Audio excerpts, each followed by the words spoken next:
Ekologiya. Garchi bu so'z oddiy so'z bo'lib tuyulsa-da, lekin bu so'zning zamirida juda ham katta ma'no yotibdi. Siz va biz ichib turgan suvimiz, nafas olib turgan havomiz, yashab turgan joyimiz, barchasi mana shu ekologiyaning tarkibiy qismlari hisoblanadi. Ammo insoniyatni bilib-bilmasdan qilayotgan xatti-harakatlar natijasida ekologiyaning strukturasi va tarkibiy qismlari o'zgarib bormoqda.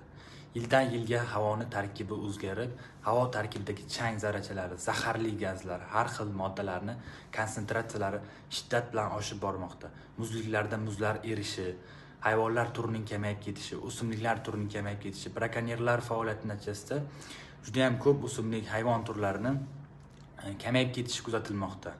15-20 yil oldin bunaqa kasalliklar bo'lmagan yoki bo'lgan bo'lsa, juda ham kam ehtimolda bo'lgan, kamchasi bo'lgan. Aytib o'tganimizdek, gazlar tarkibini o'zgarishi, har xil moddalar chiqishi, freon gazlarining chiqishi atmosferamizni tarkibini o'zgartirib, respirator sistemali kasalliklar, har xil obstruktiv kasalliklarning rivojlanishiga ta'sir ko'rsatyapti va hayot sifatini, insonlarning hayot sifatini juda ham qiyinlashtirib qo'yapti.